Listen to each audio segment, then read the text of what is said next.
What is going on, everybody? My name is Northy, and today we are back with a round 12 Teamcoach review. And unfortunately, as per last week, we have somehow managed to repeat with the poor performances. No prize card this week, and poor may be the wrong choice of word. However, obviously no prize cards is not what we're looking for. We're hoping to get in those high rankings, and unfortunately we haven't been able to find it this week. So we're going to have a look at where things went wrong here and there, but nonetheless, we'll start off with star powers as we usually do.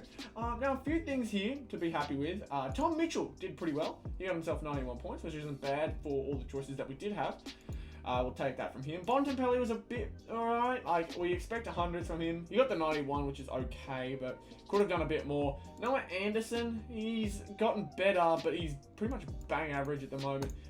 So interesting to see how he goes. But Luke Parker, after the amount of weeks that he's been so consistent for us, only dropped 64 this time, to 34 from disposals. The 9 tackles and a mark gives him 57, and then probably the 1% has put him over the line, maybe a goal. But Luke Parker's performance was really not helpful, and Charlie Cameron was our best shot for the Indigenous multicultural. So we'll take that for sure. We'll take it from here. We're getting the majority of the good ones, but nonetheless, it's definitely not enough. Definitely by far not enough, and it gives us rank 67 with 642 points, which is okay. We like being at least in the 600s. However, we look over here, Sawley was in at number 3, Big Potato in at number 4, which are the two positions we're actually trying to chase, and both of them got in. So a little stressful. We're 80 points behind, basically, from spot number 4, so we're going to have to really push out a good performance very soon. We're going to have to do it if we want to go anywhere further up in star powers, but we also don't want to go down, and you can see here a little over 200 between myself and number 8, so we really have to push ourselves if we want to see ourselves get any higher than this, because right now, although things are okay, rank 5 is awesome as per usual, but we want to get higher. We don't want to stop at 5. We want to keep going. So no prize cards doesn't help, but hopefully within the coming weeks we will find that prize card here again. We were so close to Zeeble, man. We were so close to getting our streak all the way to Zeeble, and we somehow hit a roadblock here, which is a little interesting, but nonetheless, we move over to top team, top 4. Now, this was really tough. We did get some alright. We got Sicily, who I mentioned previously, has been so consistent. He was the best backman. He was the best backman for the entire week. With players like Tom Barras being some of the biggest, which is kind of crazy. Because Tom Barras, obviously, he plays for West Coast, and you wouldn't expect too many West Coast backmen to have, like, the best games. But nonetheless, Sicily earns himself top spot. Rich just behind him, and Crisp being probably the most likely one that most people had to get 4th position. So already we're 13 points ahead of most, we think. But then we got a Lockie Neal. 89, which is not good in a week where we've got a fair few big names, should I say, who got some good scores. Took Miller was one that I was thinking of, and in hindsight I should have picked him, but Lockie Neal finding himself quite far down there. Just some surprises all round. Duncan had himself a 99-point game, which considering his average for the season is pretty good. Matt Rao is coming out of nowhere and finding himself some form, obviously against North Melbourne, but nonetheless, he was absolutely ferocious. But then we go to the usuals. We got Clayton Oliver, Hugh McCluggage has been pretty usual. Rory Laird was expected. Brayshaw, and I will go more into Brayshaw soon, but man, I'm annoyed with that. But Lockie Neal probably letting us down the most.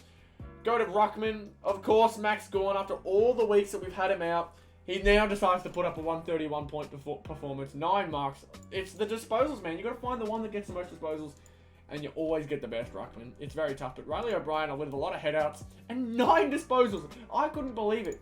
He got 28 the previous week, and he gets 9 this week. I was absolutely furious. But we go over to forwards. Marcus Bontempelli. He was the 3rd best. There weren't really many great forward options. However, you would imagine that a fair few had picked Jeremy Cameron. And so Jeremy Cameron getting himself the number 1 position for the week is also pretty good for himself. But we check the ladder for top 4, and we actually went up a spot. We were ranked 115 with 354, but we went up a spot. We actually went up. I couldn't believe it. However, that goes to show you how random top 4 can be sometimes. Sometimes you can have weeks where you think you're amazing and you don't even make top 10. And then weeks where you get we don't even get top 100, but yet go up. So that's kind of where we're at for top 4. It's good that we're going back up, and I'd like to get 5 again for here, because I think we were number 5 at some point, but we've slipped to 6 now after being 7th. So it's not the worst, but top 18 is where things get a little sad.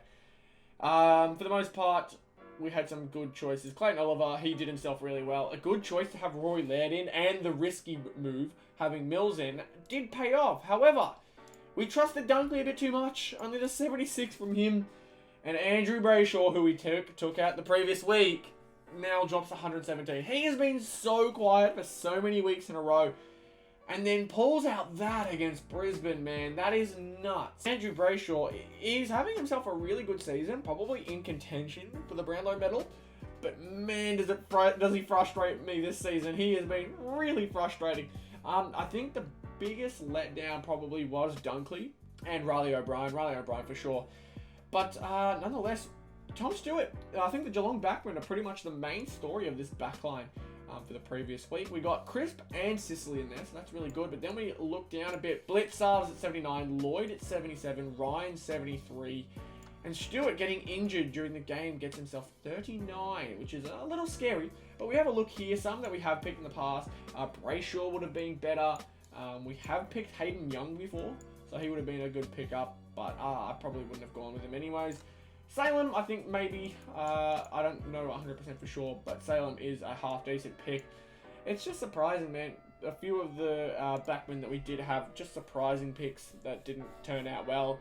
Dunkley probably being the most disappointing one, I think, for sure. He's been averaging 100 all season, so to see him get barely that is a little scary, but we look here and it goes to show that not having the average or the best top players isn't always the best option.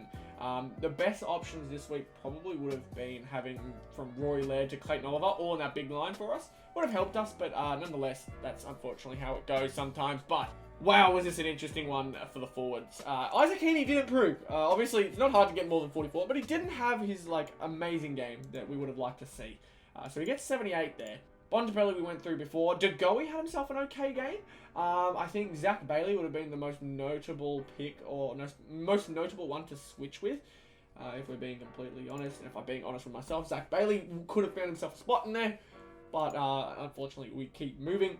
Rory Lobb I thought would have been really important, and he did kick 3 goals, but again, the disposals killed us.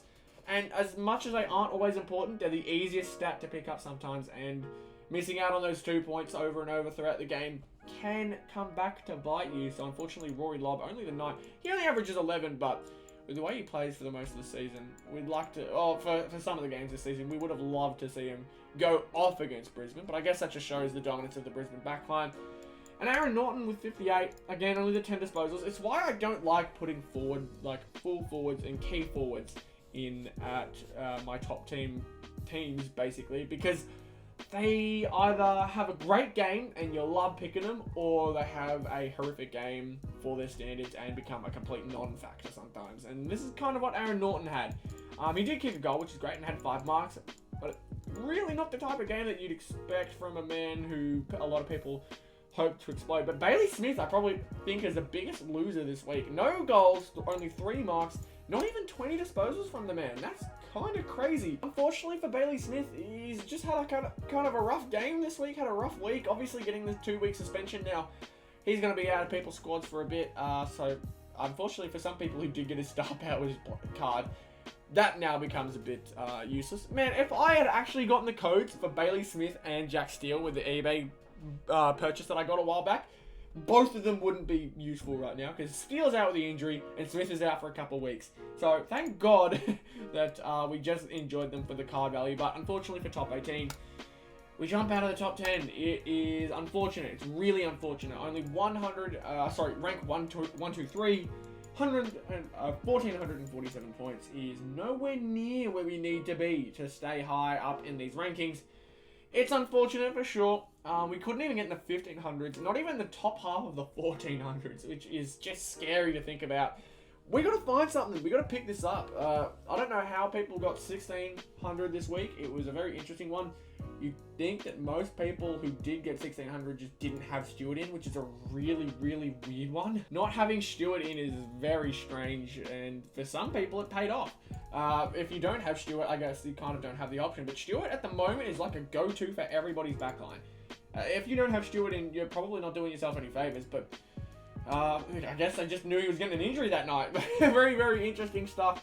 He already had 6 marks and 9 disposals by the time he was injured. And I think this was the first or second, early in the second quarter.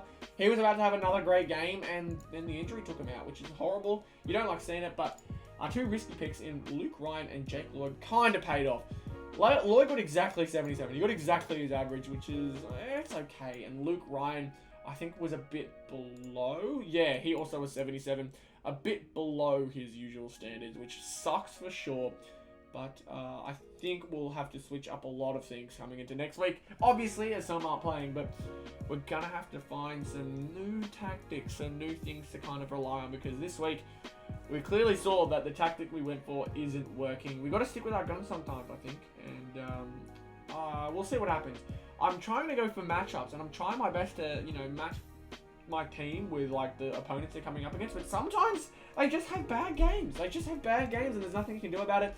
Laird, probably my best change for the week. I think he's probably our best one by far. We haven't had him in all year. I know he's been good in previous years, but this was the perfect game for him to have a 108-point game. We just wish more people could have had it, because I think it was Laird, Mills, and Oliver who got 100 but just ticked over, while we had a lot of people here and there who just stayed more consistent.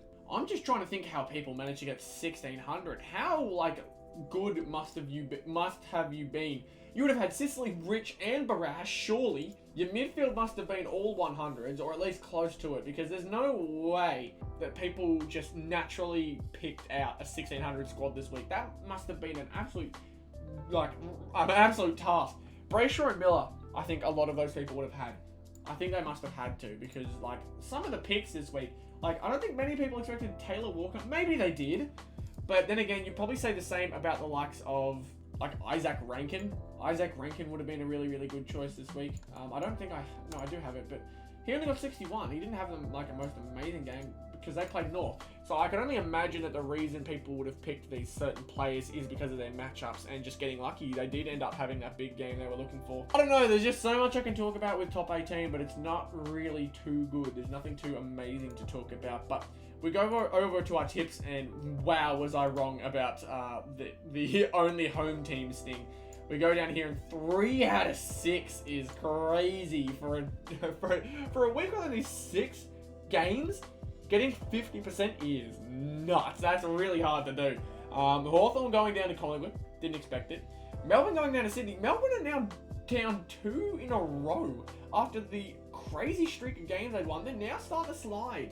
And I'm interested to kind of delve into that, to dive into that, and find out why and find out what the tactic is and how people are beating them, because clearly Sydney picked up something last week that Fremantle did and replicated it, because that is a ridiculously good win for Sydney. And the Cats beating the Dogs, but the Dogs shot themselves in the foot, man. They killed their chances from pretty much the get-go. That first quarter, they completely destroyed their chances. And I genuinely think if Tom Stewart didn't get injured, the game would have been a blowout. But the ones we did get right, Gold Coast beating North, unfortunately. That was a tough one to watch. Fremantle beating Brisbane in a really good game, and Adelaide beating West Coast. But West Coast putting up a fight, which I wish North would do, but they just never seem to do it. Man, being a North fan's hard. But this is what the game's looking like for round 13. We're not going to make any tips so far, but I'm excited to see what happens. Should hopefully be a fun week. I'm already looking through to see what changes we'll need to make, because obviously different teams will now be on the bye.